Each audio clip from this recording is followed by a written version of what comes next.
Hello and welcome to the Killtocraft podcast. This is episode 46. I am your host Nessa and you can find me on Instagram and Ravelry as Killtocraft, and you can also find our Ravelry group over on Ravelry as Killtocraft also, and you can find me also on ko-fi.com as Killtocraft.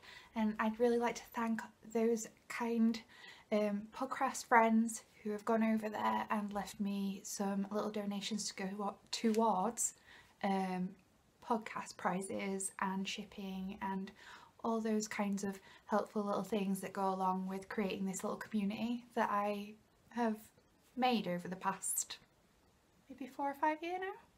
It's been a long time. But I'd like to thank you all who have considered to just pop a little donation in there to help me continue to do knit-alongs and things like that, and have a little bit of a fund to go towards those.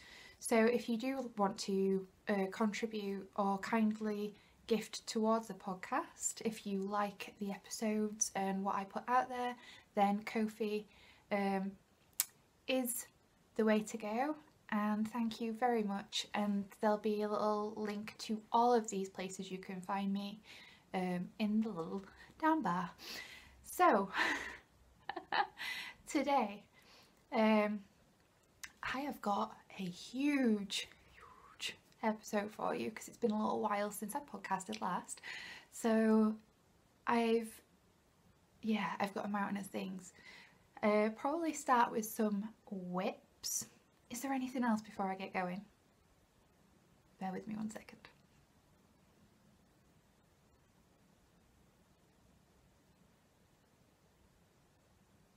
I just did a little bit of a spiel in my podcast notes that I forgot to say. I just basically put that I got a lot of making to share, so it's time to unzip your project bags and sit back and relax. But yeah, forgot about that bit. We'll just get right down into it. So I've got a lot to share. Sorry I have been gone a little while. If you do follow me on Instagram, you'll know that I actually had the flu in September. And I didn't realise I had the flu at the time and probably did way more than what I should have been doing. Kicked my booty.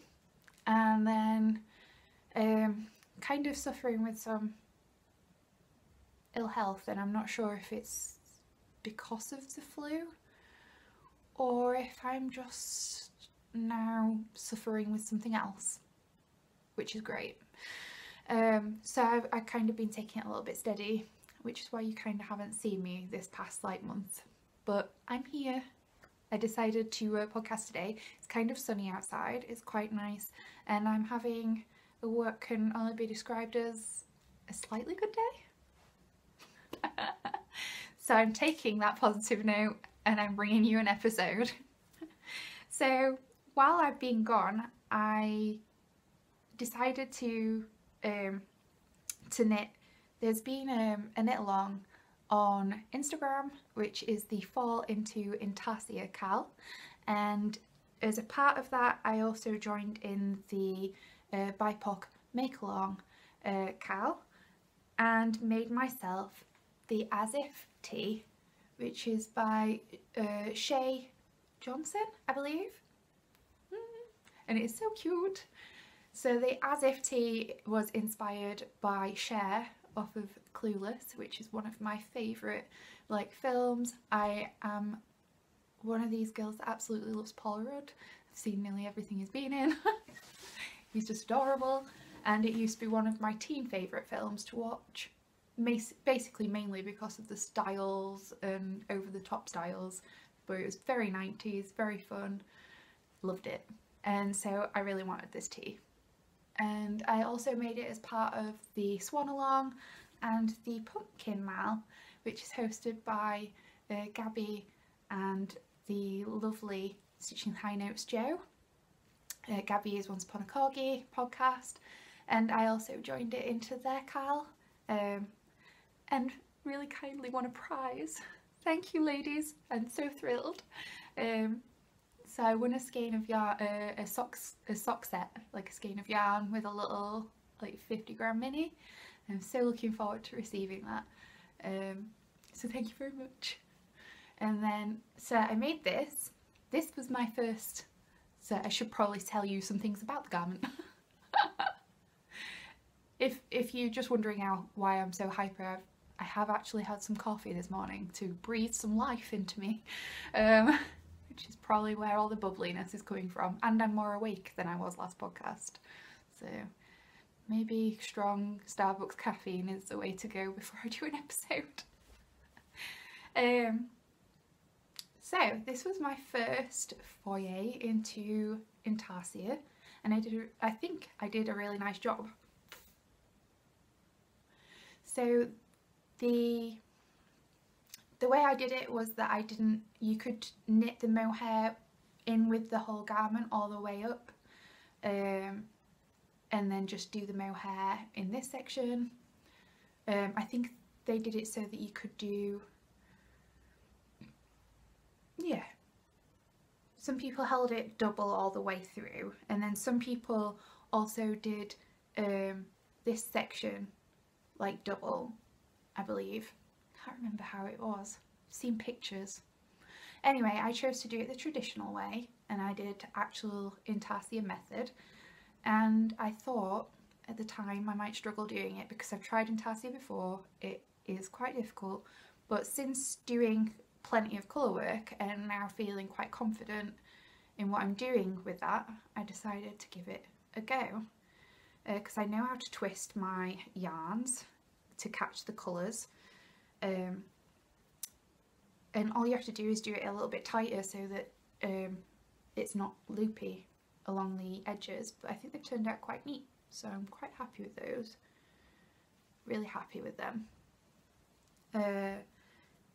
So yeah, I'm really thrilled that I actually managed to do this and accomplish a new technique that I'm not gonna be scared of in the future. It means I can cast on and not feel all nervous, and I'm gonna wear this, I think, at Christmas. Me and my Mr. Will are both hosting Christmas Day dinner for my parents and my little brother, so we'll be having them over. So I'm kind of half trying to trim up my kitchen and make it look a little bit festive, because I don't actually have anywhere to store tons of Christmas stuff. I like to hide it away, so we've got our Christmas tree and decorations for the tree, but that'll be in the living room, and now we have 2 rooms that we'll be hosting Christmas in, so I'm like trying to think of little like decorations and things for that. So anyway, that's a bit of a sideline. But I'm really thrilled with how this has come out, and it fits really perfectly. If I can, I'll add a little picture in so you can see how it sits on me. Can't remember the size that I knit, but if anybody is interested, I do update my project pages, so all of the information that you'll need about what size I knitted and anything extra that I thought was best to include will be on there. So, like as if tea. Absolutely love it. The fact that it's cooled down in my home quite a lot means I've not properly wore it yet. It's autumn, it's winter, isn't it, guys? Like, it's just what we've got to put up with. So next thing on my list of projects to talk about is my Dave socks. This is like the 10th pair that I've ever made of my Dave socks. However, I did these different and I didn't like how I'd done it. So the yarn is King Cole, and it's their, ooh, what is their name? Can't remember the name for their yarn, but it's the Kaleidoscope colourway. I really like this colourway. It's quite fun. There is some overlapping of colour because it's a commercial yarn. They're not going to bother, but I do like how fun and warm and poppy the colours are. Really bright, and I love self-striping. I have wore these, and you can see they're holding up really well. So they're really nice. The only thing is, I continue to do these as just one plain tube. Yeah, and usually I put in that little line. I like grab another yarn and I put in and knit a little line that I'll unpick with and slide my knitting needles into the stitches, and I'll just unpick that line and pull it out, and it'll be open for me to work in the round to do the heel, the afterthought heel. This time I cut the heel and it was no issue. I did it perfectly fine, but it left me with loads of ends to sew in. I never get any ends really, bar two, one in each sock, because they want, well, no, two in each sock, because you have one at the top, one at an edge, and that's all I have when I actually put in a line with a different thread. But when you cut your sock, you end up with like two ends from the unpicking, because obviously I'm going to unpick and I'll have to sew it in, so at each side, so I have to cut centrally down a thread and sew them in. And then I also add the ends from joining in the yarn to do the heel. There was just tons of ends. I think I had like 4 or 5 ends in both heels to sew in extra. Well, no, 4 extra to what I normally do. Why would I do that? It's insane. So I'm going back to my old way. So I'm never cutting in. Like, it's great that I can do it. Yeah, I've pushed my needle in each side and then I snipped it down, like, you know, snipped it, pulled out the thread and all that, and yeah, it worked great. I cut heel in. But the ends make it so unworthwhile doing. So in future, I will just carry on doing what I normally do, and that's knitting down the leg of my sock, and then I'll put a thread of different yarn in and just knit it along.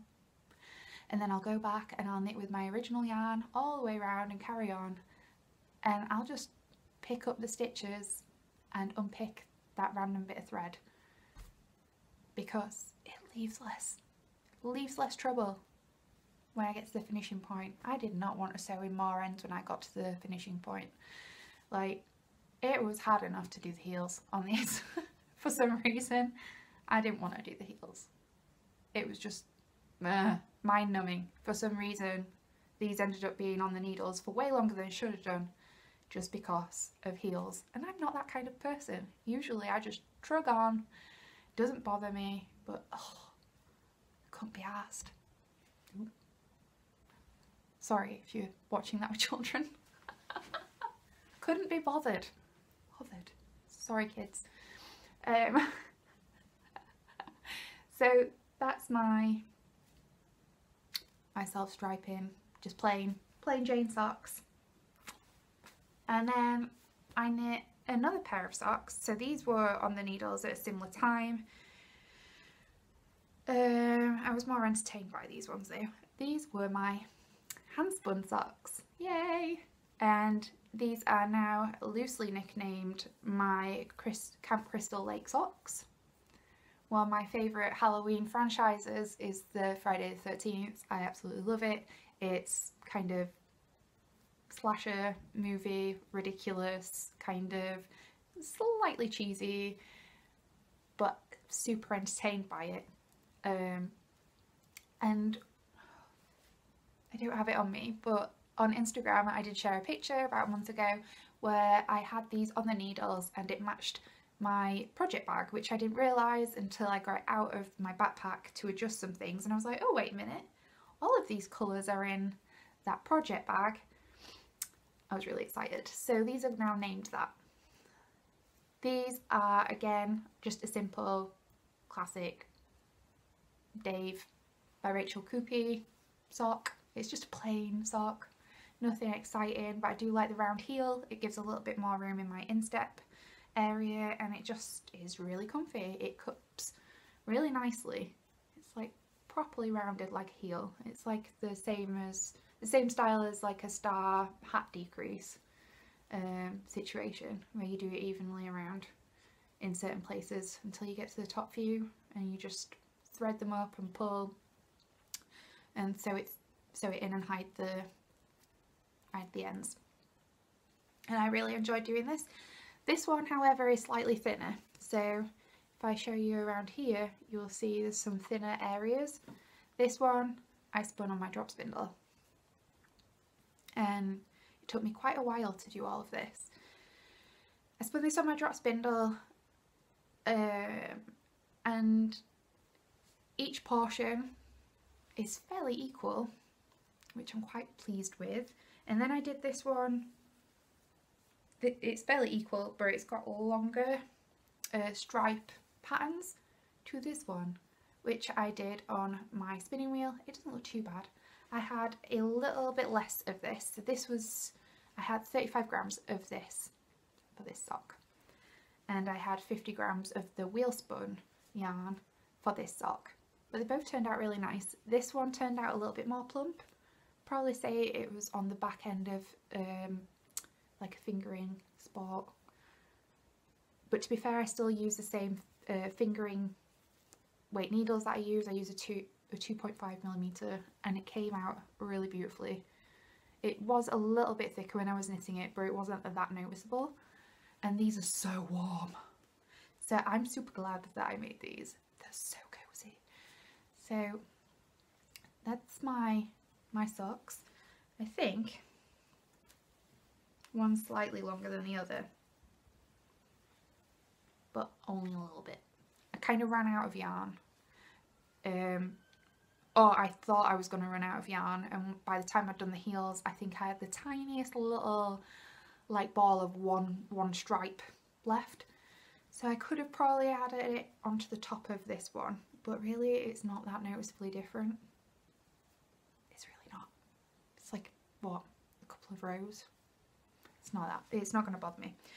But I absolutely love wearing them. They're super warm. I can't remember the fibre content of the fibre that I actually spun, but I do know it was from Killtocraft, who weren't at Yarndale this year, which I was really gutted, because I was hoping to buy something else for a sock spin, but I bought some fibre for a sock spin in the end anyway, so it doesn't really matter. But they are beautiful, totally my favourites, because they're made fully by me, from fibre to sock.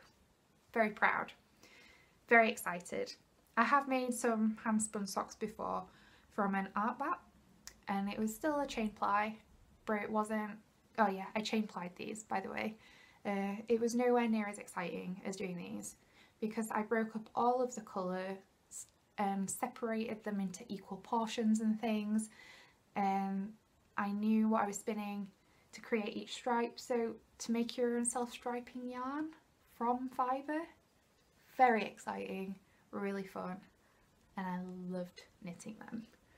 So I think that's probably why these took so long to get off the needles, because I was more entertained by these beautiful things than these. But that's also fine. The next whip that I have to talk about is actually a very special project that I've been making for a Christmas present for my nan. She's a very deserving lady of a hand knit item, and a while ago I'd bought the Shetland Trader 2, and there was a beautiful like a stole, which is like a wrap, basically a lace wrap, and the stole was really nice, and my nan wears things like that, and she pointed it out and went, I would love something like that, it is beautiful. And so it took a little bit of time to make sure that she'd maybe forgot about it so that I could make her it for Christmas. So I just folded it in half, but this, I've made my nan this. I'll try and show you it in the best way I can. It is beautiful. So this is by Gudrun Johnson. Yes. This is done in the West Yorkshire Spinners Exquisite Lace, which is like a, it's like a blend. It's got mulberry silk in, and it's got some wool, and it's beautiful, and it blocks out so nice. I actually borrowed some blocking wires from my good friend Sarah, who is Sarah Hatton. And she's a great designer, and she let me borrow her beautiful lace wires so that I could actually block this, which was so kind of her. And to be honest, it needed it, because usually I block my things using pins, but it'd taken me ages to have pinned all of these picots. So these picots took a lot of hours of work, because it's down each side, and this is long.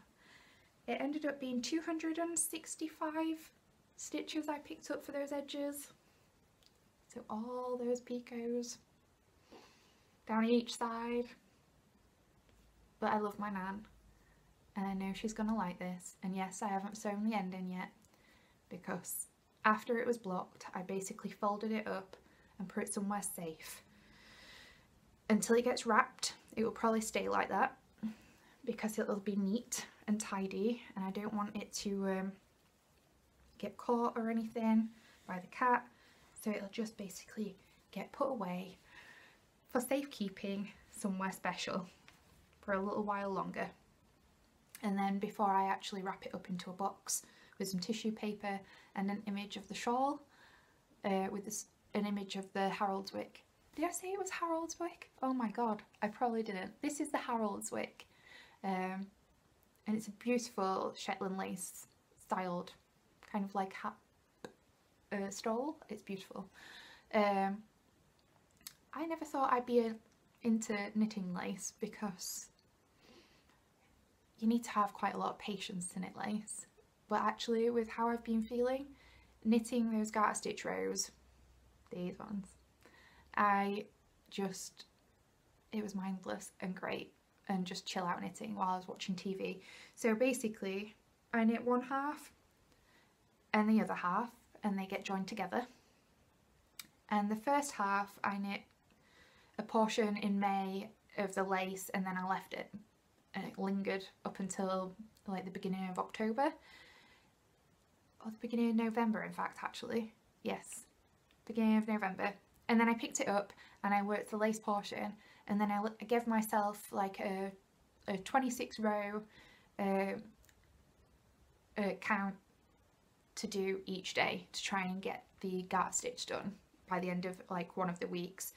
And then the following week I started the lace. I got that done over a few days, and I think within that week I got the other half done, because it took me a few days to do the garter stitch, because I just kept going even if I'd gone past the 26 rows, because I was just enjoying the chill out knitting that is garter stitch. But it's beautiful, and I hope my Nan loves it. It's going to be a bit of a surprise, but I'm going to put a little picture of the original stole in there so that she can remember it, because when originally I first showed her the book, she said to me, "That is stunning. I would love to wear something like that." And I thought, who is more deserving than my Nan? So there's not many people that is as deserving to have something so pretty and hand knit by a granddaughter. So yeah, so I picked up the yarn maybe two Yarndales ago, not this Yarndale, the last Yarndale, and I think it was earlier on in that year that she'd seen the pattern. So I'm guessing when she sees the picture she'll remember it. But so that's for Christmas. So I'll put that over here. It's kind of like hard to, no, I'll put it here. I've got lots of stuff at this side. So we'll then be on to whips. It's going to be a long episode. I'm half thinking that in editing I may actually put this in two halves, so if I do, don't be alarmed. It might be at this point in the video that I go, watch episode 46.5, whatever, episode 46A, B, whatever, something stupid, like 2.0. But the next part before I go into whips, I'm going to show you a special knitted item that I received this week. This was gifted to me at work, so a beautiful lady must have sent it in to my office, and she just told them to pass it on to somebody who would love it as much as she had.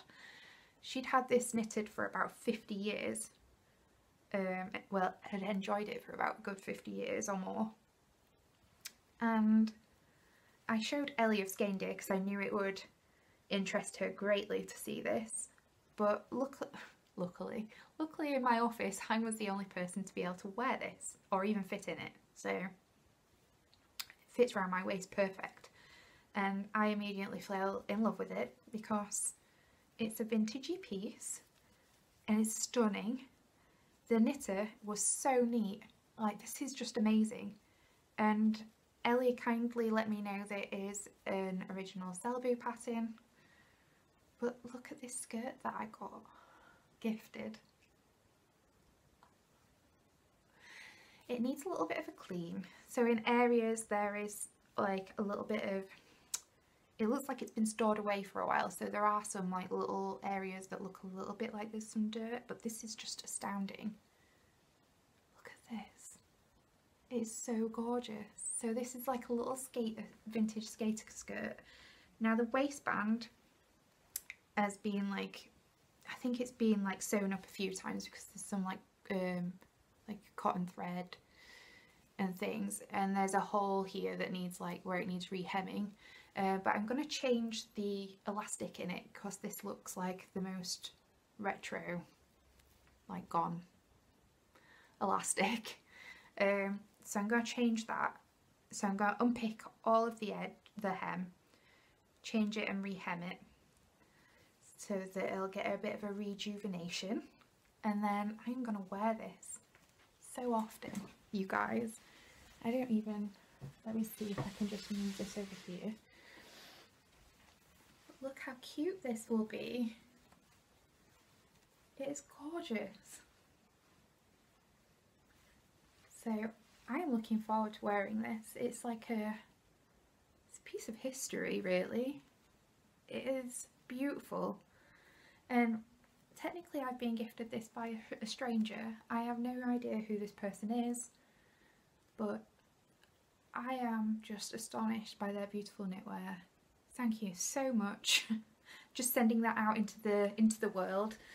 But yeah, thank you so much, whoever gifted this to my office and told them to pass it on, because I think it went to probably the most happy and excited person about a piece of knitwear.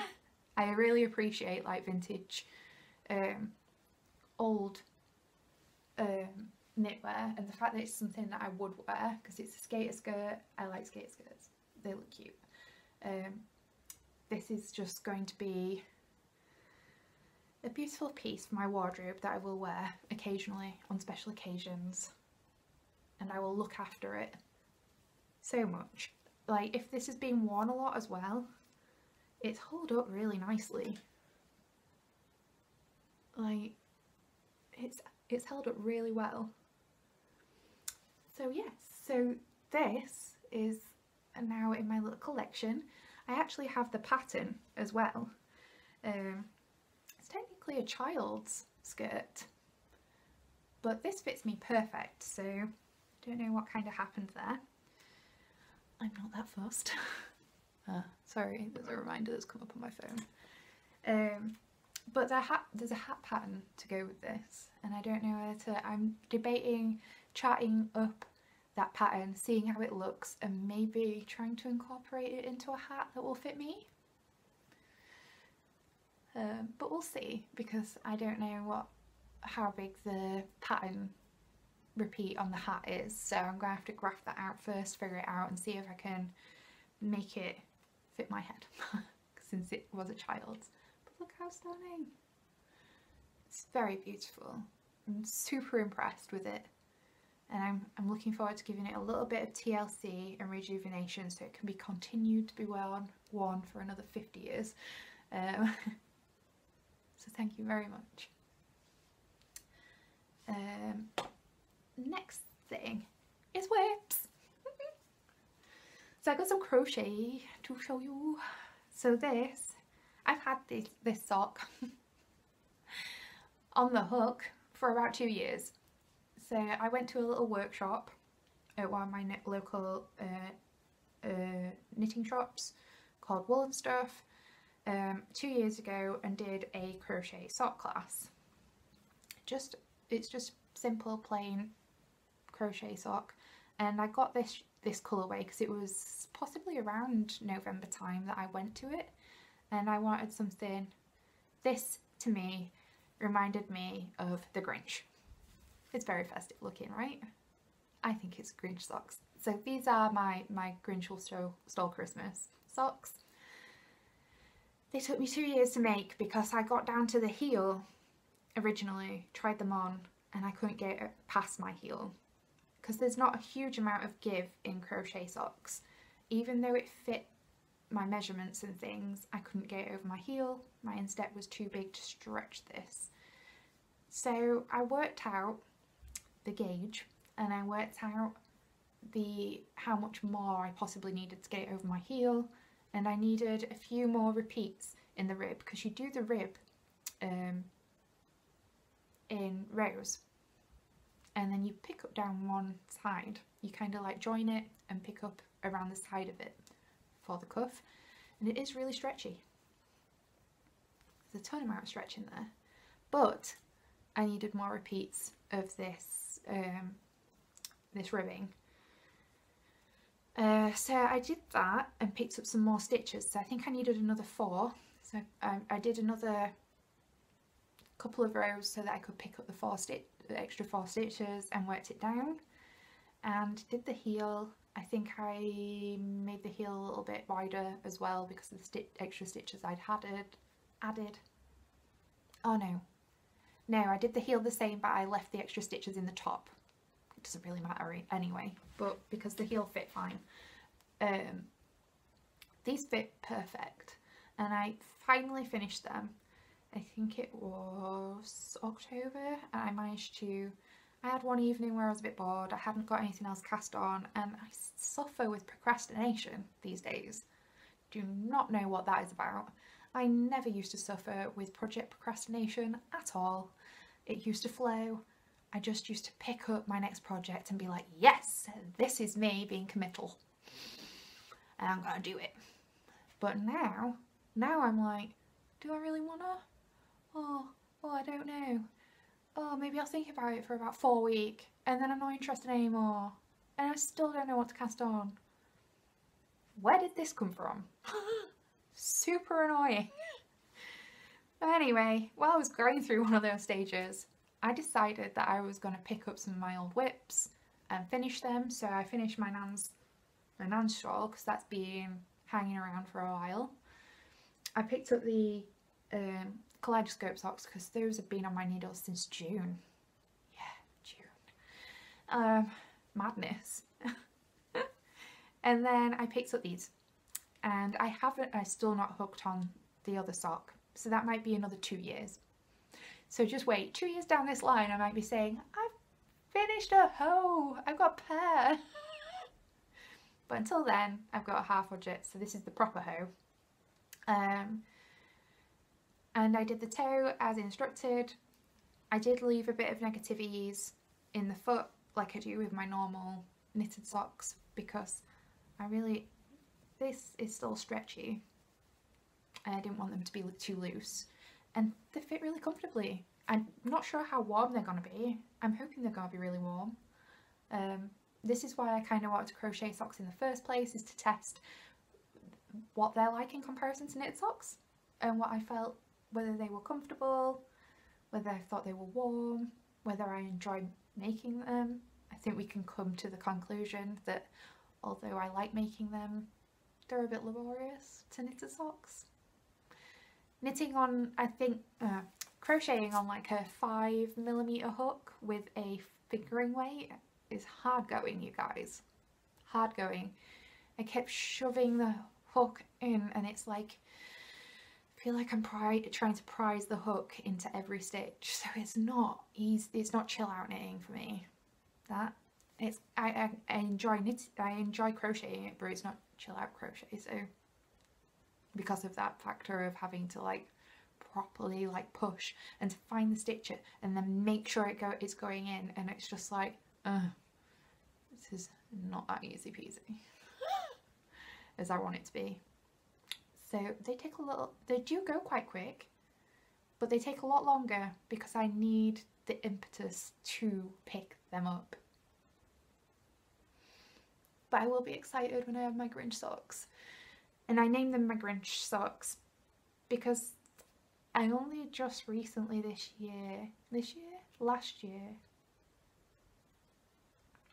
this last year, watched The Grinch for the first time, and I love it. It is such a good movie. I absolutely love the whimsicalness and the weirdness. It is just awesome. And so now I want everything Grinch this Christmas. Which, to be fair, there is a lot of stuff that's Grinchy out this year. There's pyjamas, I've got some slippers. I really want some pyjamas. If I get some pyjamas with the Grinch on, I will be over the moon. I will be very excited. If I don't, I'll be buying some in the sales. I need me some Grinch pyjamas. So I absolutely love these. They turned out well. I need to hook on the next sock fairly soon because it's going to be years down the line. I'm just going to have one sock. One crochet sock. It'll probably be sat on this blocker for another 2 years. Just lingering. I hope not. That's not cool, is it? So, the next whip that I have to talk about is I'm knitting a hat for my mister. I've got it in my Katie Green Bean sheep bag. I've got sheeple on the brain. I made a little sheep toy for my nephew who is now born and in this world. He's called Oakley and he's so cute. But I made him a little gift for Christmas, which is like a sheep toy, and I keep calling him a sheeple because he's got like a body that's like a person with a head on. He's a little bit doll-like, but he's really cute. And at some point I will share that with you, but the pattern isn't kind of released yet. It's one of the patterns that I kind of mischievously knitted from work. But yes. So this is in my Katie Green Bean bag. You should watch Katie's podcast. It's really cute. And she shares a lot about what she's making and some of the things that she's created for her shop. So you should go and take a look. I got this lovely project bag when I was at Yarndale, and there's different sheeps on each side. And these are Katie's own illustrations. Aren't they beautiful? They're adorable. And yeah, I know, this is nuts. So Will wanted a hat, a hipsterish styled hat basically, but he had something in mind from what he'd seen on Pinterest and around the internet sphere, and he said to me, I'd really like a hat made in fisherman's orange. And I laughed. Yeah, this is me and my ignorance. I laughed at him and went, fisherman's orange? There's no such thing as fisherman's orange. And apparently you can teach a thing or two occasionally, because there is a thing called fisherman's orange. I don't know if this is it. But basically he showed me a ton of orange hats and they're quite bright orange.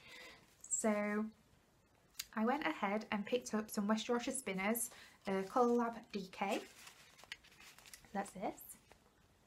It's a British, 100% British wool. It's a little bit on the, it's not rough, but it's a little bit more on the woolly wool side, so well, it's not itchy at all or scratchy on the skin. It's definitely wearable on the head. He's tested it. He has very shaved hair, down to the nubbin.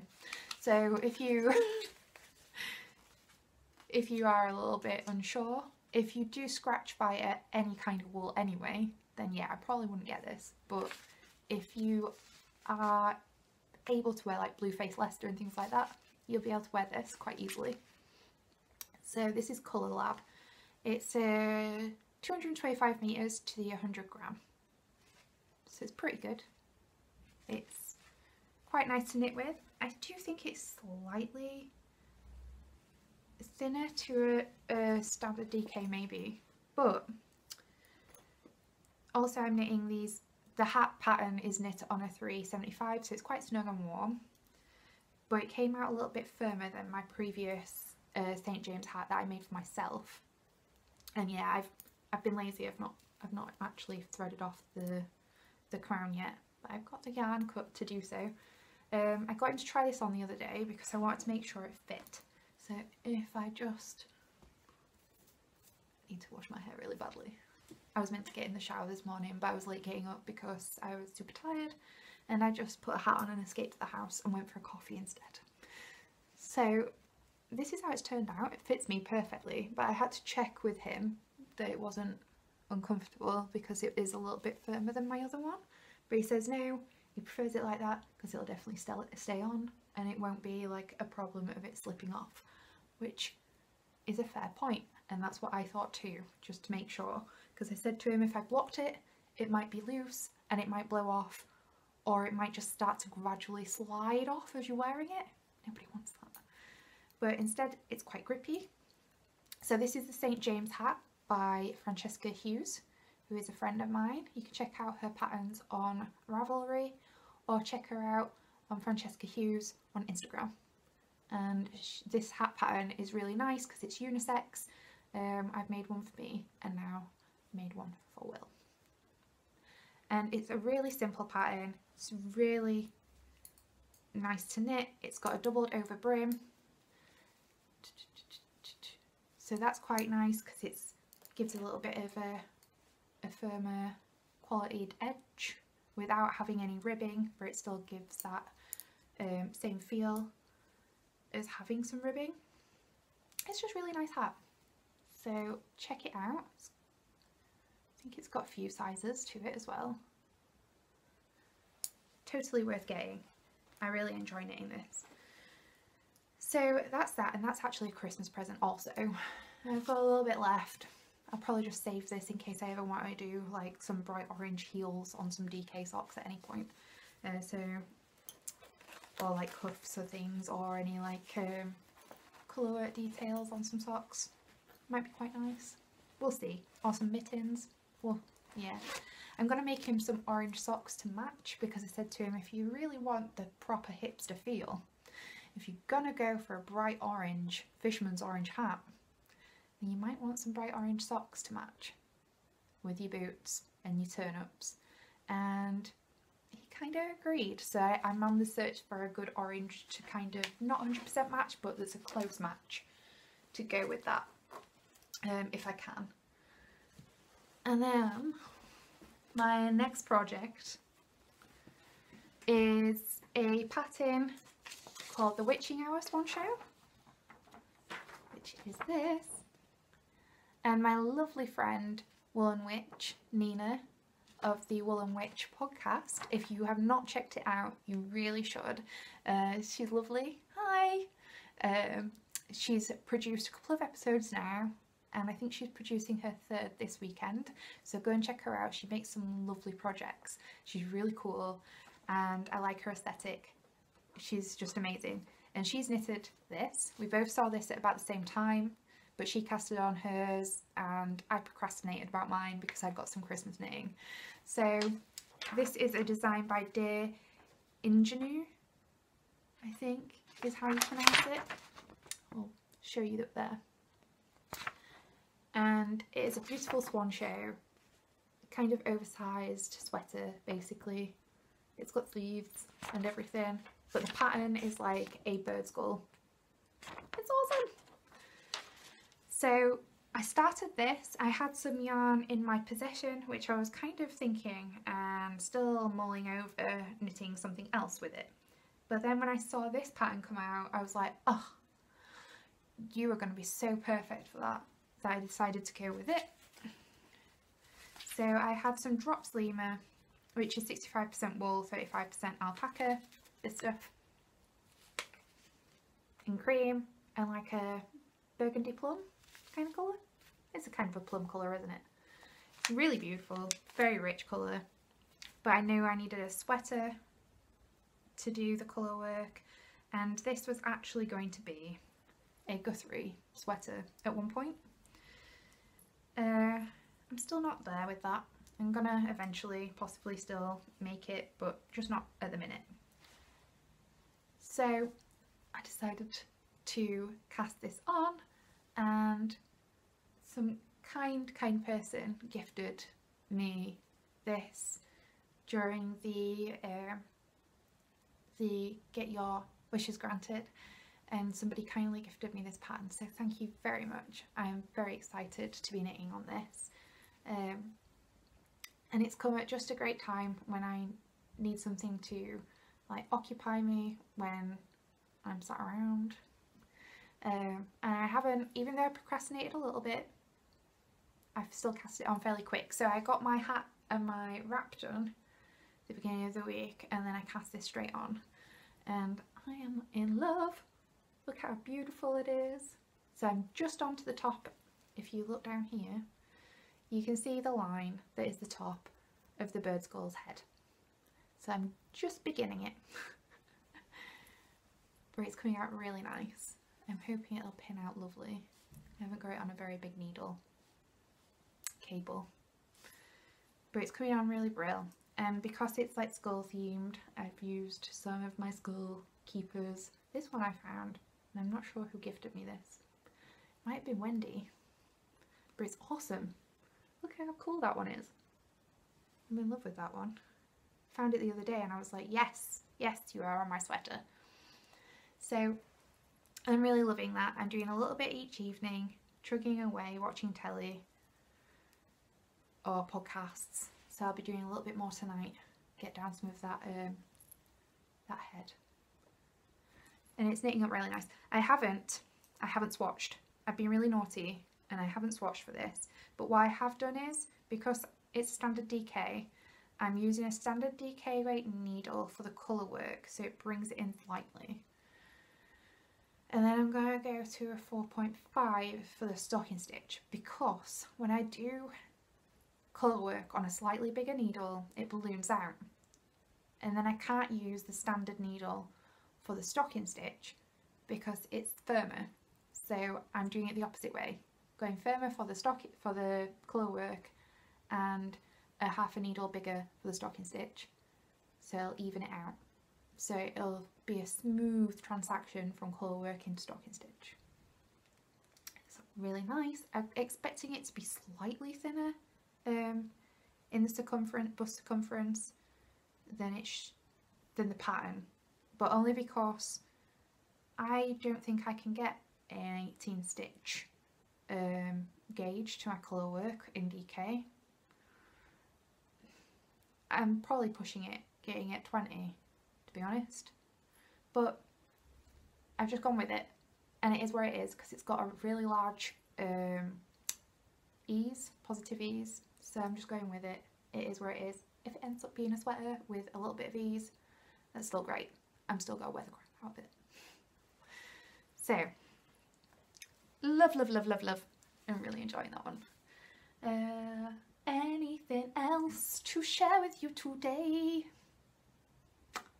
Not sure. So, just have a look on my itinerary. Sewing. I am planning this next year. This is just a thought that's going through my head at the minute.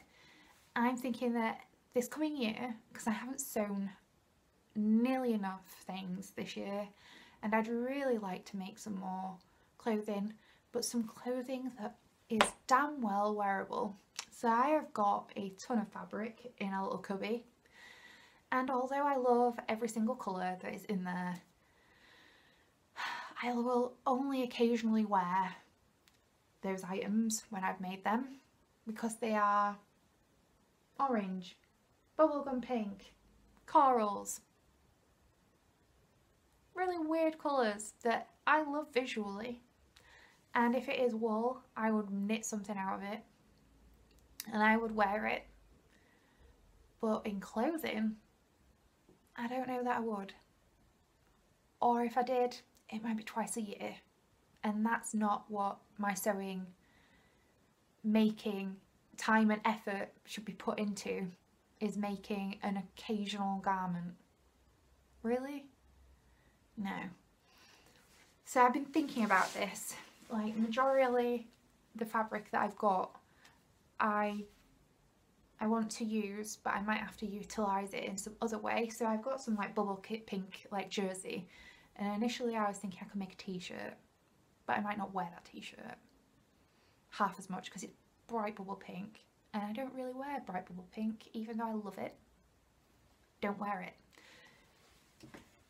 So I'm thinking I might make a pyjama outfit with that, where I probably would wear bubble pink because it's pyjamas and it's bright and it's silly and it's evening wear, and who cares what colour you wear to bed. So I'm kind of going to get out my fabric stash and think where best to put these fabrics into use. But next year I have a plan that each month I'm going to put aside a jar for sewing pennies. In that jar, if I don't buy something for the following month for a sewing project, I will just let it, whatever I don't spend will follow on to the next month and so on. So it'll roll over, it'll keep adding up if I haven't fully spent all of it. And I've done this because some months I might buy a less expensive pattern, like maybe a McCall's or a Simplicity pattern, and I might get like a really nice like bargain at Fabworks and buy something that's like £6 a metre, you know, and have some spare pennies left. And if that happens, then that's great because it can add up, the extra pennies can add up to me creating something like maybe once or twice a year that isn't a little bit more expensive, like something that I really would like to wear, like the Lander pants or a dungaree like pattern that's like £15–18, you know, like I feel like that'll help me then distribute cost a little bit into another project. So I have decided that next year is the year that when I plan my sewing to consider if I would wear it every day. I mean, I don't mean just the pattern. Like the pattern I probably would wear all the time because if I buy a pattern it's because I love it. But the fabric needs to go in my wardrobe with other items and be able to be worn any day. Whatever the weather might be, I'm gonna wear and abuse that item of clothing for years to come. Because if I do not go wear it, there's no point in me making it. So this has been going through my mind. So each month I kind of want to make sure that I've got a pattern and a garment that I am going to make. We'll see if this actually comes to fruition. I hope so. I've written this down in my journal and I'm planning to do this. Because this year I'm kind of, it's not that I'm running out on certain pieces of clothing, but I'm running out of love for the wardrobe that I have. So looking at my wardrobe, it is full of clothing that over the past 3 years I have worn, and this year I am not the same person. I am no longer struggling with milk and gluten intolerance, like the bloating from that, so some of these garments don't even fit me anymore. Some of them are really old and are no longer really me. I look at my wardrobe and think, it's a little bit sad. I used to love my clothing and I used to love pairing things together, but when you look at your own wardrobe and it kind of gives you a bit of a that's not good. So I'm hoping to make some more garments that I will love to wear every day so that I can incorporate and pull out some things from my wardrobe. I've already decluttered some garments, but I don't want to go too far just yet until I've actually started making some new ones. So I'm hoping to do a bit of a, over this coming year, do a bit of a swap around, thinking about if I pull out a dress that I've not worn in years, that maybe I should look through my patterns for another dress that I would wear for the coming years, and kind of be a bit more thoughtful and mindful of where my wardrobe, my making and my wardrobe is going. so that I can make intentionally things that I will wear. Ooh, I forgot to mention what I am wearing. So this is my throwback cardigan. This is by Andrea Mowry. I love this one. I don't wear it as often as I should. It's probably one of my only handmade cardigans that I actually wear. I like it because it's an open fronted cardigan and it doesn't have buttons. I've learnt this about myself: if it's got buttons, I'm less likely to wear the cardigan, especially if it's got negativities, because it'll sit like open and it needs to still meet in the middle even if I've not got buttons, so that I'll wear it. So this is this. I used for the brown some Sirdar Hayfield wool acrylic blend. It feels really nice though, and it wears really nicely, and it's easily washable. And the upper colours are actually West Yorkshire Spinners Croft, Shetland Croft, in their plain and their colour. They have like a speckled selection as well. And I've still got some of these colours. I'm debating a sweater in the same colours, but then I'm like, will I not wear this as much if I have a sweater? Because I am more of a sweater girl generally. I need to make more cardigans actually, because I only have one store-bought cardigan that I do wear, but I should really make some more cardigans that are open fronted because I do wear them. Maybe that's also on the plan. And then my Fiona Alice Take Heart hat, which is out of one of the pom-pom magazines, but it's also out of the Take Heart publication book, which Pom Pom Press produced. Fiona did an entire collection of accessories and things in a book format for them, with them, and they still included the Take Heart pattern in that, and it's not an expensive book either. I really love it. It's got some beautiful things in it, and this is one of my favourite hats, so much so that I really need to rewash it because it's lost a bit of elasticity because I wear it to death. But it is one of my favourites, and I really like my alpaca pom-pom. This alpaca is an ethical fur alpaca pom-pom. It is made from farmers who have had their babies pass, and rather than that being a waste on their farm, they then produce these pom-poms in a way to create some kind of income to, you know, because obviously losing an animal which is used for wool must be really hard on them income wise, because you can't then get that back. So if they have passed, this is a way that they create a little bit of fund. So it is an ethical produced fur. I really like it. It's really fluffy and nice, and I wouldn't have bought it if I didn't kind of agree with that principle. The animal has passed. I don't see that there's any issue in them still producing something to gain income for the farmers. They need their income to keep going. Farming for wool shearing is important to their livelihood, so yeah, if it helps subsidise, I don't see an issue, and it's one of my favourite hats ever. And also the alpaca pom-pom is also really good if you're in the rain, because with it being an animal fur, it'll just dry like an animal fur. Anyway, off of that topic, because some people probably still aren't keen on ethical furs either, so we won't continue to discuss that. I have housekeeping. This is going to be a really long episode. Maybe I should do the housekeeping separate. I will do that. So to keep this from going on any longer, because this is going to be 2 half episodes since it's been an hour, got to edit and produce these, I'm going to say goodbye.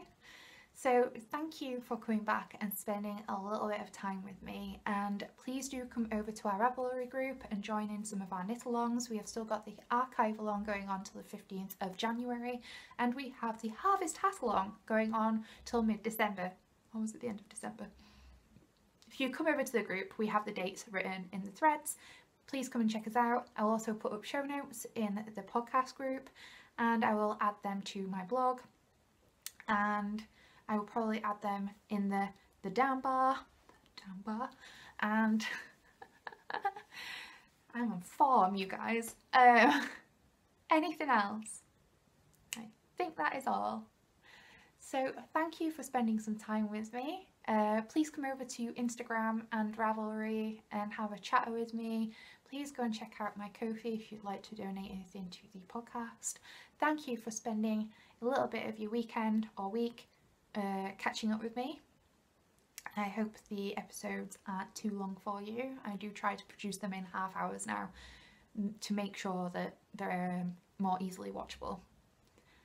And please do check out the housekeeping episode. I will put it up. It'll be a giveaway prizes episode to share with you what people have won from the first, second and third quarter of the archive along. I will also be sharing in that the prizes that are coming up for the harvest hat along, so please do check that out also, and I will put a link below. If you have participated in the knit along, please check it out. If you haven't, check it out for the prizes, because you might be interested in still joining along with us. Ooh, one more thing. We are having a giveaway over in our Ravelry thread that has been donated by lovely Hannah of Yarnia Designs. So before I finish, I should probably discuss this wonderful prize. So Hannah has gifted me her pattern, two of her patterns. She's gifted me the Enchanted Frond, which is her new sweater, which is kind of like a colourwork yoke with leaf detail. I'll put up a little picture here. Hannah has created this gorgeous sweater out of Let Lopi. Is that how you? Yeah, it is Lopi. Yeah. Gosh. So, that I am saving. That prize I am saving as part of the Harvest Hat Along as one of the winning pattern prizes, and then she's also gifted me a hat pattern, which is a acorn hat, which is also a design that she used as part of the sock pattern. I think it was the previous year, and it is a really beautiful lace leaf detail on the hat. I will add a photo here.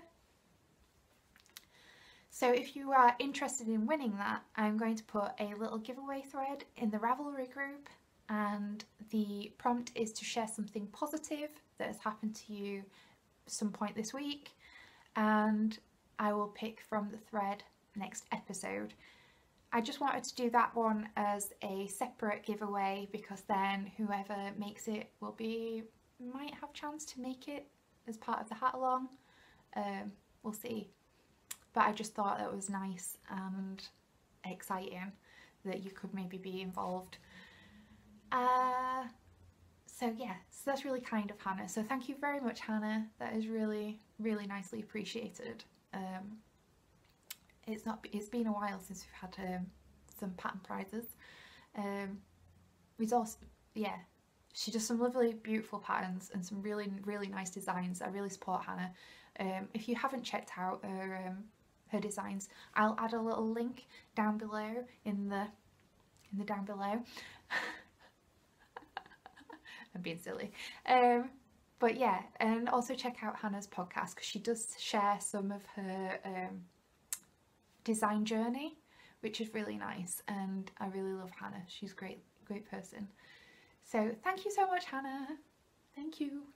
So that is all. So I'll put up a thread for that in the Ravelry group. Please join in. I'll give it a couple of weeks and then I'll draw a winner, and I hope you're excited to knit it.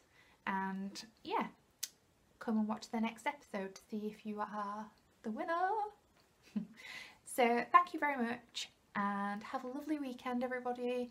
And before I go, I hope everybody, all of my American friends, had a happy Thanksgiving, and I hope that if you bought anything through Black Friday, it was because you needed it and it wasn't just a purchase because you felt the need to because it was cheap. You know, be considerate of what we are buying, consumerism and all that stuff. But yeah, I hope you enjoyed time with your families. Thanksgiving seems to be a little bit of a weird celebration to me, but being in the UK, I think just because of in the modern day it has negative connotations because of the historical content behind it and how it came about, but I do think that you should be thankful for those that you care about and love, and that is important, but you should do that every day. Anyway, I'm going to end on that note, but love you all, thank you for popping by, and I'll see you soon. Bye.